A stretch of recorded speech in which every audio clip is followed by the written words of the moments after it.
Tonight, students learn how to go green. Plus, today is Election Day. Stay tuned for TrojanVision Nightly News starts now. From the high-definition digital production center on the Troy campus, with news from Troy University locations around the world, this is Troy TrojanVision Nightly News.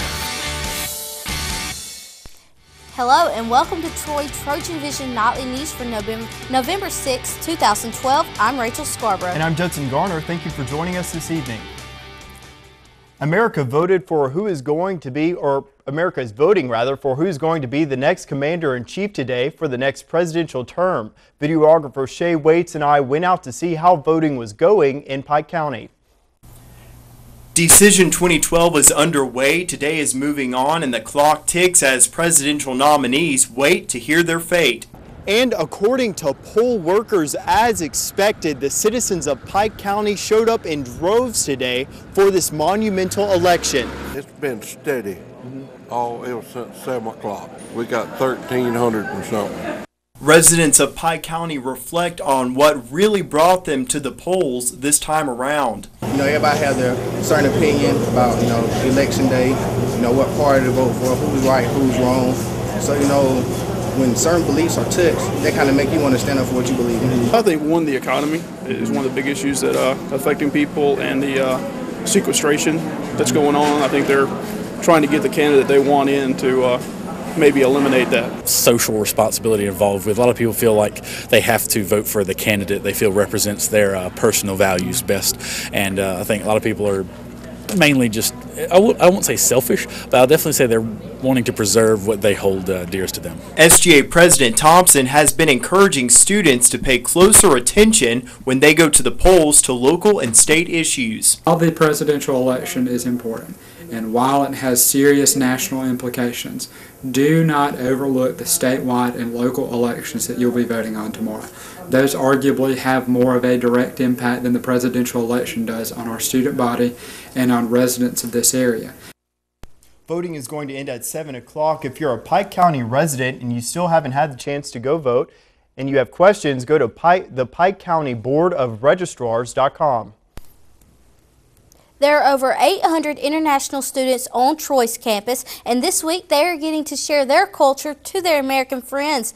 International Education Week started last night, and students were able to learn about Dia de los Muertos, or Day of the Dead. Guest speaker Ana Cuevas told students how people in her home country of Mexico celebrate the holiday. Day of the Dead focuses on gatherings of family and friends to pray for and remember friends and family members who have died.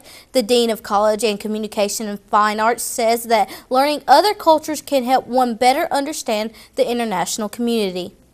I hope that the Troy students will really have an appreciation for the international students, who are almost 800 on this campus this year, of what their cultures are and what things they bring to us in terms of their culture, their traditions, their foods, their holidays.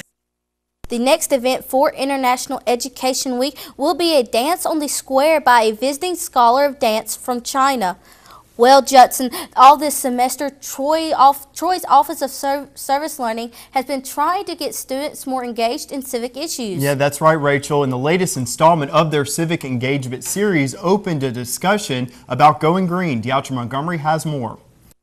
Monday night, students had a chance to share their opinions and concerns about the environment in a monthly civic engagement series discussion in Patterson Hall. This month, the Coalition of Alabama Students for the Environment, or CASE, came to talk about their organization's objective and what students at Troy can do to get involved with CASE and helping their community. Student environmental groups that are interested in tackling both local and statewide environmental issues, and interested in organizing students to really engage the community and try to address some very big problems happening in the state. A representative of the Water Alliance came as well to talk about his organization and the possible future issues concerning Troy's water supply. He said the worry should not be focused only on the quality, but the rising concern of water quantity. We can't really say it for sure yet, but it already looks like droughts are becoming more frequent, more severe. All of our water here in Troy comes from Dehopolis, from the Tuscaloosa Aquifer. There's a lot of water there, but it's not finite. And we need to be thinking about water efficiency. We waste a lot of water. Instead of a normal Q&A session after each group had an opportunity to share their initiatives about bettering the environment, one organization proposed a question to the audience. Our question is, what would you as students like to see in your community? What are your concerns? And so we really like to pose that question because it really gets people thinking about, okay, what's my position? We want people to be engaged in thinking about how can I address these problems I'm seeing every day. The main goal of both the CASE and the River Alliance was to let students know they do have a voice in improving the environment. And one student shared that coming to this event gave her the encouragement to get more involved in helping the community. We as students, we see more of the environmental issues that are going on in our community opposed to someone from the outside. So being able to voice our concerns and opinions is really important to being able to move forward. Deatra Montgomery, TrojanVision News. The Office of Service, Learning and Civic Engagements will kick off its Hungry for a Chance campaign this Monday at 1 p.m. with a hunger banquet in the Trojan Center ballrooms. And now taking a look at news from around the state. In Anniston, investigators say they're seeking witnesses to a fire that damaged a sign at the site of the planned Freedom Riders Park in Anniston. An Anniston police spokesman says investigators have not determined when the sign was set ablaze. Police have no suspects. In Huntsville, a lawyer who represented ex-professor Amy Bishop says he and her other attorneys had to step aside once she decided to appeal her guilty plea to killing 3 people. Bishop waived her right to appeal after admitting she killed 3 colleagues and wounded 3 others at the University of Alabama in Huntsville. Despite that, she told lawyers yesterday to challenge the conviction. Coming out of Montgomery, Alabama election officials are reporting a strong voter turnout with long lines at many polling places. A Houston County election official said the polls were bombarded when they opened at 7 o'clock this morning, and they have been busy ever since. And still to come on TrojanVision Nightly News, the men's basketball team is getting ready to begin their season and had an exhibition matchup last night. Justin McNelly will have the details on that and more in sports. But first, today is Election Day, and many victims from Superstorm Sandy thought they would not get the chance to vote, but they did. We'll have that story and more after the break. In devastated Rockaway, New York, voters do what they can to cast their ballots. I'm Allison Harmelin with that story coming on. Mom, can I have $1? Yeah, it's right. I think my purse is upstairs on the bed. It's not here. Check the dining room. No. What about your sister's room? It's not there either. The upstairs closet? The downstairs closet. There are no more closets.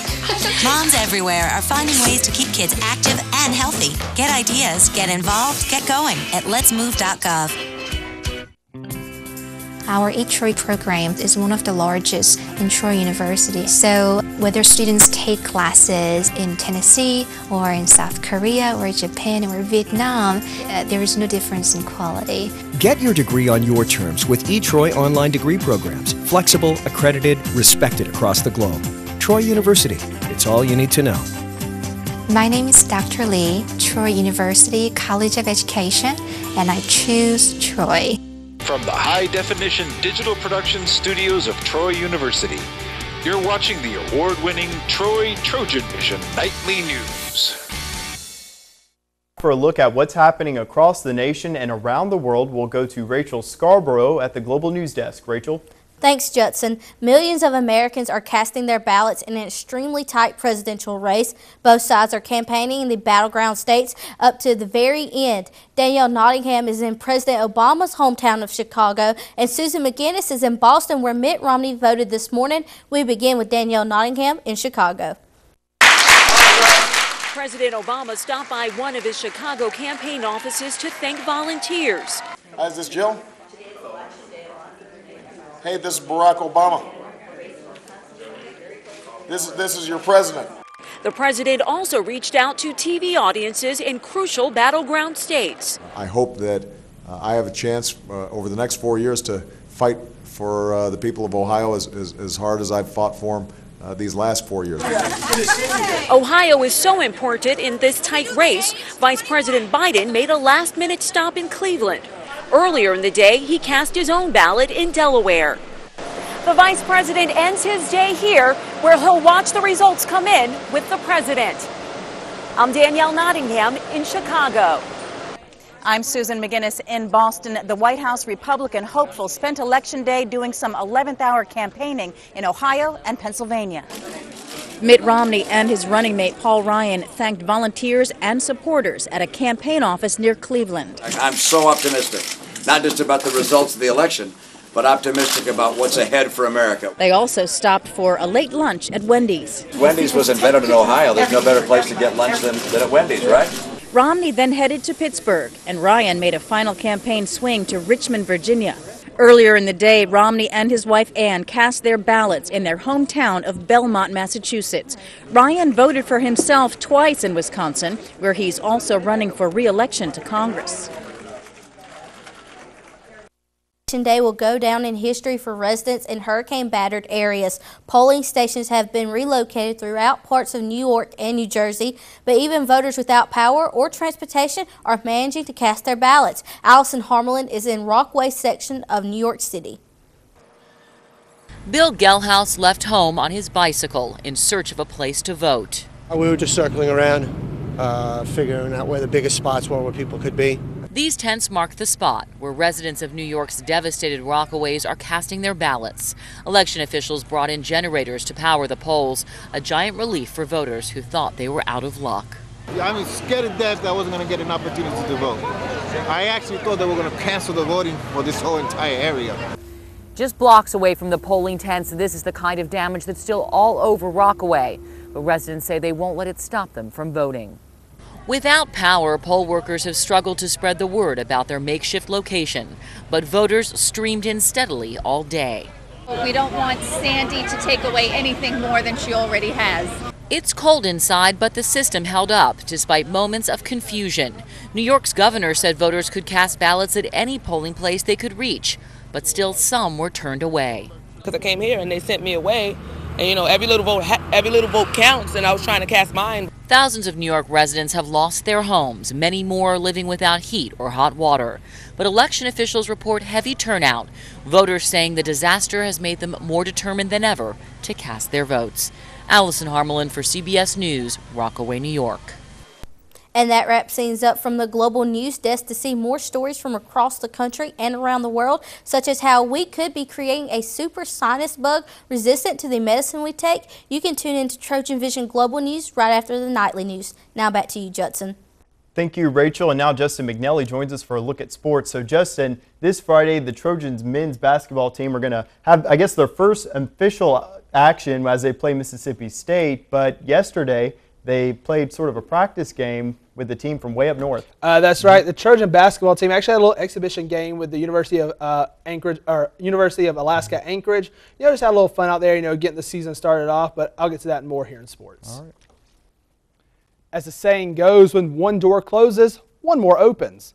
Well, this speaks true for the Trojan basketball team as the doors to Sartain Hall closed this past weekend. The Trojans opened the doors to the new Trojan Arena with a stellar performance. While it may not have been the highly anticipated regular season opener against Mississippi State, the Trojan basketball team had its first exhibition game against Alaska Anchorage Monday night that saw the Trojans come from behind and take home the 61-57 victory. They played like it was the first game. You know, I think they were super excited, overexcited really, to start the game off with, and so we didn't shoot the ball well. If it wouldn't have been for Hunter Williams in the first half, he hit some big shots to keep us in the game. The Trojans were down by as many as 13 points in the first half, and you heard Maestri give credit to Hunter Williams, who in his first game as a Trojan had 19 points and 4 assists.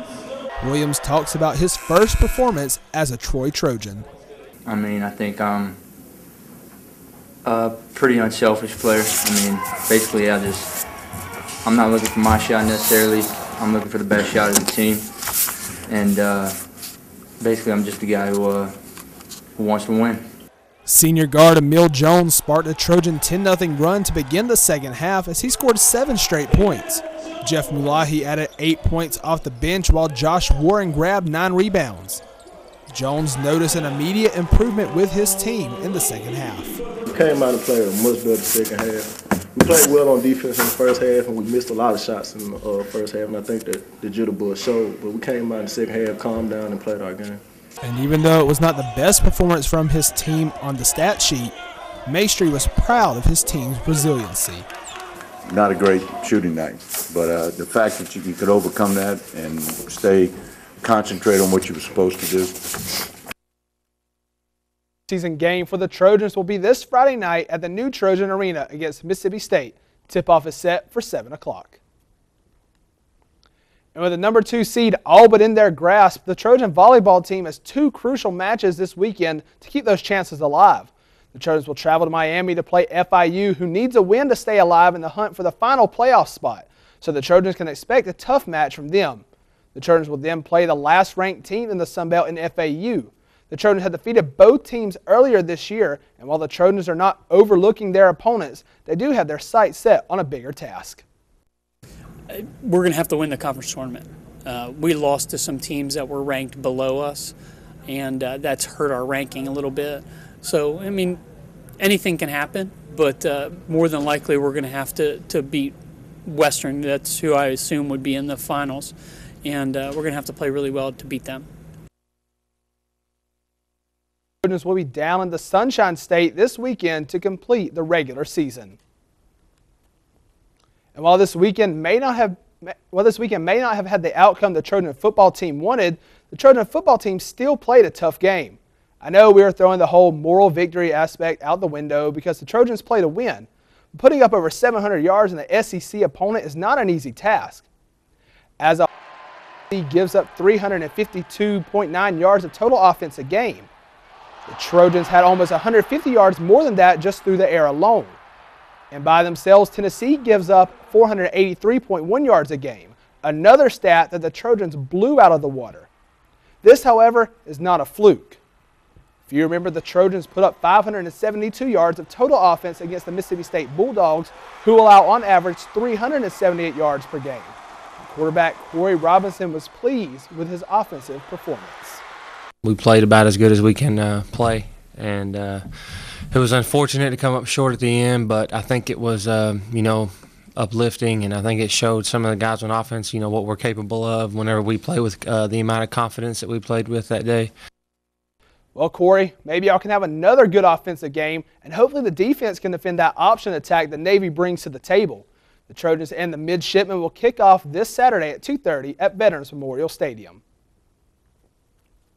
And Tolliver Dozier closed out the fall season with his first career individual title at the ASU Fall Beach Classic at the Peninsula Golf and Racquet Club in Gulf Shores, and did it in an exciting fashion. Dozier won on a playoff hole after sinking a 15-foot birdie. This is the Trojans' first individual title since September of 2007. Dozier used a season-best 68 second-round score combined with a 71 in the first round to lead the individual standings and pace the Trojan men's golf team to a 5th-place standing after day 1 on Monday. On Tuesday, Dozier recorded a 3-over par 75. The Trojans finished in 7th as a team to end the fall schedule. So as you can see, Judson Rachel, had a big win, for the golf team. Tolliver Dozier takes home the first title for Trojan individual since 2007, and the basketball team picked up a big key win, even though it was an exhibition game. Maybe get their momentum going for the match Friday against Mississippi State in the brand new Trojan Arena. Yeah, exactly. Maybe that give them a little extra boost of confidence going into the first official game. So. That's right. I had to sit down with Coach Maestri the other day. He said he's looking forward to what his team brings to the table this season. Well, I guess everyone's excited about it. Looking forward to We'll Friday. See how it goes. All right, thanks, Justin. Thank you. Coming up on Troy TrojanVision Nightly News, Aaron Taylor learns about a new program designed to educate students about the origins of Veterans Day. But first, yesterday was warm and sunny compared to today being chilly and a little bit darker. Are these fall temperatures going to stick around, Bree? We have seen a vast change of cooler temperatures in our area, and it looks like these temperatures are going to be here to stay. I'll have more coming up next.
from the high-definition digital production studios of Troy University.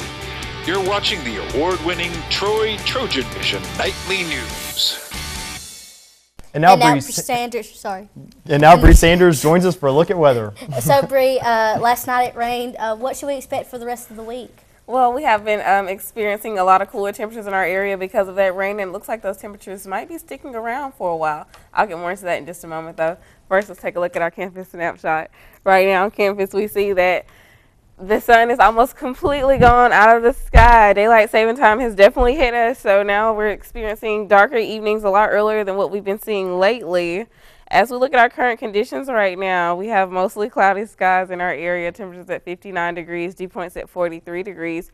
Humidity is at 56%, barometer is at 29.92 inches and steady. Winds are coming in from the northwest at about 12 miles per hour. Today's stats, we had a high today of 59 and a low of 46. There was almost half an inch of rain in our area over the past 24 hours. The sun rises at 6:03 a.m. and it's set at 4:50 p.m. Temperatures around the state. Overall, the state is experiencing some cooler temperatures. Mobile coming in with a high at 64, Huntsville with a low at 50, Birmingham at 54, Montgomery and Troy both at 59, Phoenix City at 55, and Dothan at 60. Looking at our temperatures around the southeast, on average, our state is experiencing lower 50-degree temperatures, and as we move throughout the rest of the southeast into the Carolinas, they decrease significantly into about the mid to upper 40s. Temperatures around the United States, as we take a look at our west coast, temperatures are remaining much like they are here in the southeast in the mid to upper 50s, but as we move into our departure from normal, they're about 10 degrees warmer than what they've been seeing lately, and as we come back into our area, we're about 12 degrees cooler than what we've been seeing, so maybe these temperatures are going to stick around for good. Current surface map, as we take a look throughout the United States, we have a lot of rain and snow coming in through the mid part of the states, but as we take a closer look at our area, nothing too much going on. We do have this heavy to moderate rain system that pushed through about a few hours or almost 24 hours ago, bringing in that rain through our area as well as those cooler temperatures. Precipitation forecast over the next 2 days. We shouldn't be experiencing any rain in our state. However, the rest of the southeast will be covered in about 1/4 of an inch of rain over the next few days. Moving into the rest of the week, as we head into tomorrow, still no rain in our area. And as we move into Thursday, clearing out on Friday, still no rain. As we move into our weekend on Saturday, we still remain clear in our state. For tonight's forecast, we have partly cloudy skies, winds light and variable, coming in from the northwest at about 5 miles per hour with a low of 41 degrees. Moving into tomorrow's forecast, we have partly cloudy skies in our area, light winds coming in from the northwest at about 12 miles per hour with a high of 64. So tomorrow will be much like today, very cool outside, so you can definitely keep that jacket on hand with you. As we take a look at our 4-day forecast, like I said, tomorrow the high gets to about 64 degrees with a low of 36. On Thursday, the high tries to get up to about 66 degrees, low remains at 36. On Friday, we push back into the 70-degree temperatures. High gets to about 71 degrees with a low of 40. And on Saturday, it keeps rising to a high of 73 degrees. So, Rachel, we did experience a little bit of rain last night that brought in some cooler temperatures. And over the next few days, those temperatures will remain the same. But as we head to the weekend, they will get back warm again. Thank you so much, Bree. You're welcome.